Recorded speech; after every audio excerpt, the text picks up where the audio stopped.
Hello and welcome back. If you've never been here before, welcome for the first time. For those of you that have been here before, we're not out in nature right now. We are currently sitting out in my shop. And I got a little project that I wanted to do, which involves some maintenance and it involves some light fabrication. But I thought that this might be useful for some people that were looking for a kind of a way to do what I'm thinking about doing. So I'll explain. If you've seen some of our videos, you know how often and how much we love to use this Fireside outdoor pop-up fire pit. It's great for a lot of reasons, and I've explained in some previous episodes, but I encourage you to go and watch some of those, and I'll leave those to a little thing up there for people to kind of go back and listen to it. But I'll also recap some of the stuff. So we love this thing because of its portability. We love it because you can take it out to, if you don't have an established fire ring, you're able to set this up and you're not building another fire ring. So we're really adhering to the leave no trace, or as little trace as humanly possible. So this thing burns very efficiently because, and I'll set it up here in a second, but because of its ability to have airflow from below, it works really well. And we go out every year and cut down some firewood. We go out usually to Coast Range, get a bunch of alder, red alder.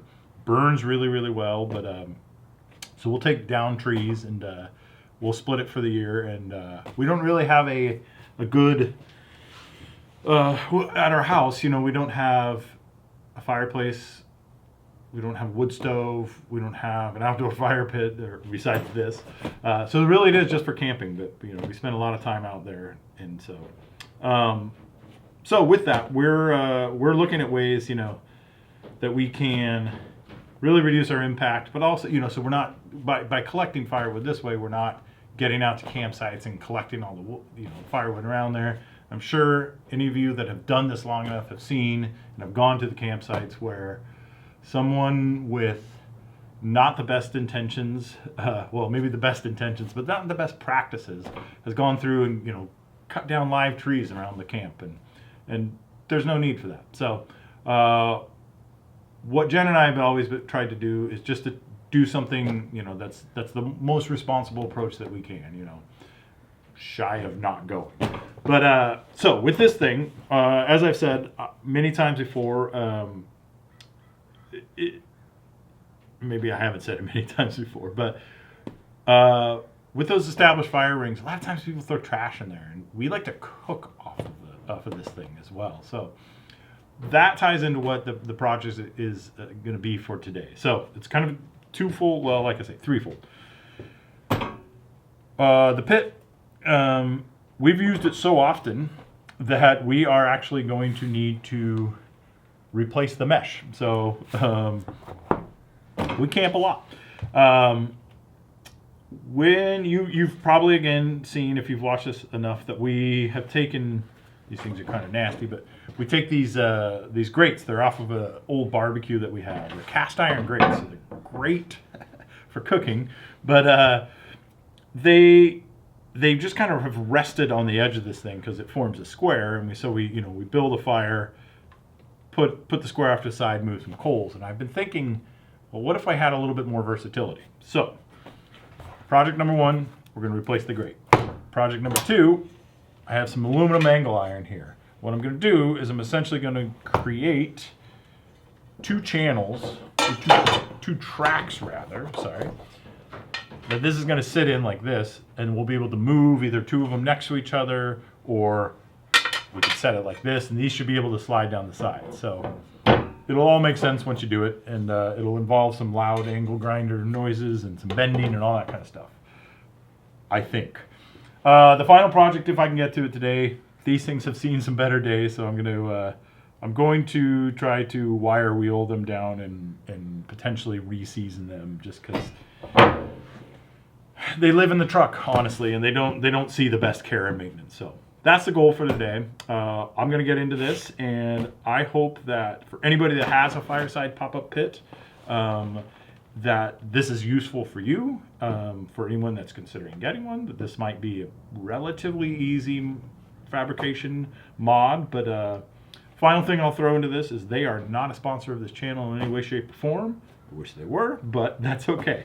We just love the product so much that we're willing to kind of invest into it and do give it some love and some upgrades, so to say. So stay tuned and let's start getting this thing going.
Okay, now that we've got it all set up, I want to explain what the ultimate goal is here. So I've got these two pieces of angle iron. They ultimately are going to sit like that, and then the grate will be able to sit in there, or it will be able to sit like that. So seems kind of big and cumbersome. So. But the beauty of this is I think that just having some versatility to it. So, you know, I kind of like the idea of this, you know, and with two of these grates, I can really maximize some surface area here. Take a whole corner of the fire like this, still be able to have an actual fire going, move some coals over when I need it. That's all fine and dandy. But what I want to do with the angle iron, or angle, yeah. Angle aluminum, is I'm gonna essentially set it so you can see this. I'm gonna take it to about here, but then what I'm gonna do is trim this angle piece up so that this is just flat bar, bend it down so then it actually has some staying power. And then we're able to you know, to hold it into place. But then we're able to kind of slide it in around. And hopefully the end goal here is that all this will be able to wrap up into the pit and be super portable. You know, one of the things I really love about this fire pit is that because it is mostly aluminum with the stainless steel, the mesh, it cools down very quickly. So that's really a goal too with this, is to have these be able to kind of cool down very quickly. We'll be able to pull them off the fire once we're done cooking, then have the actual fire. So, as they say, the best laid plans of mice and men. It works out really well in my head, but we're gonna see how this goes. So, let's get to doing some measuring, and then we'll get to doing some cutting and fitting, cutting, bending, then fitting, and I think that should do it. So. Time to use the measuring tape.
don't be stupid.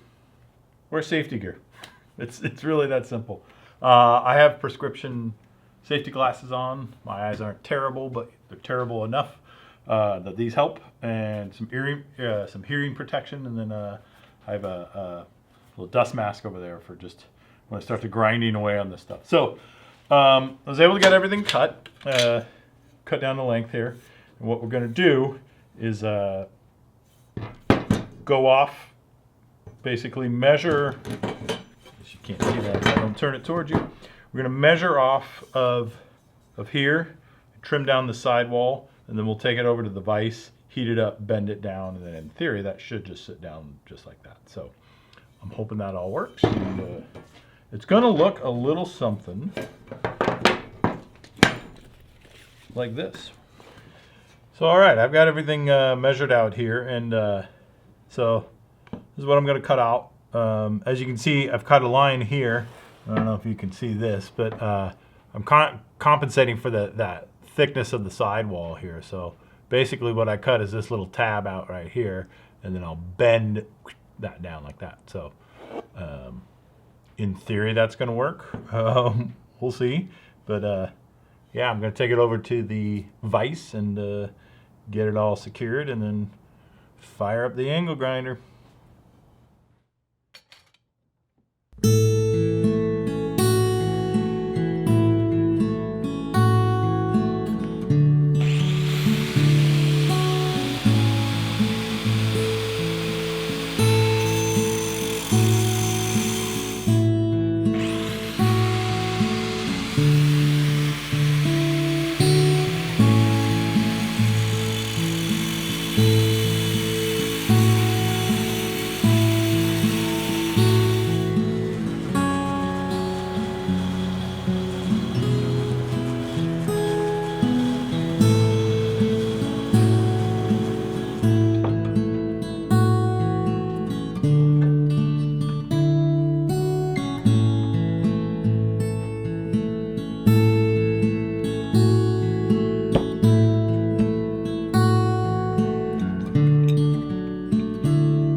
Well, all right. I think we made some progress. So these turned out pretty good. I got them bent up and then sanded down to about 500 grit. So they just have a nice even sheen to them.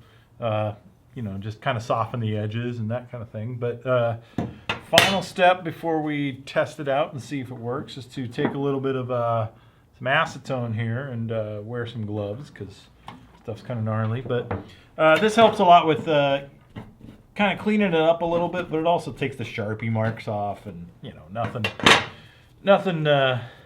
too crazy, but it I don't know, it's mostly just aesthetic. So I'm going to kind of work on this, get these all cleaned up, and then we'll do the final test and fit, see if it works, and then the last step would be to go out camping and test it out, but that's not going to happen in this video. So yeah, let me get these all cleaned up, and then we'll give it a little trial fit.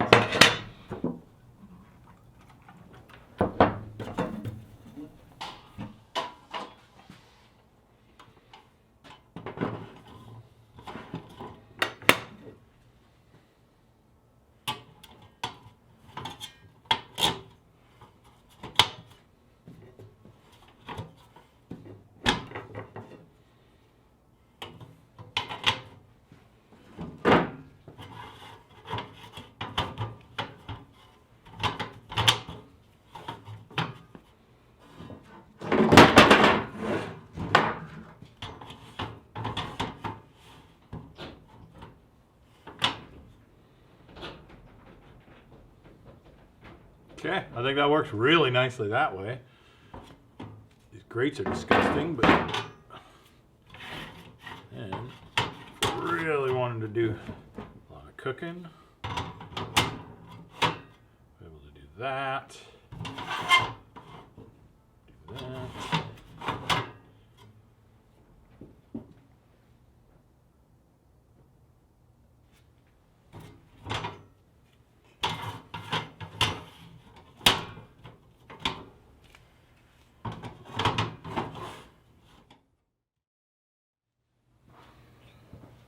Well, all in all, I'd call that a success. Pretty happy with the way that turned out. That's exactly the way I envisioned it. So, final thing, like I said before, is to go out and test it out in the woods. And I think we're going to do that probably next weekend. So, you'll get to see it probably in the episode following this. But I want to thank everybody for watching that. I know it's a little bit different, but hopefully that can help somebody else out if they're... I don't know, they're looking for a little mod on their little pop-up pit, but who knows?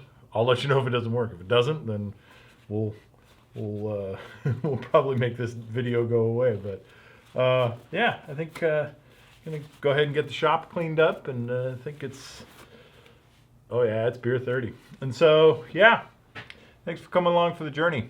We'll see you again next time. Cheers.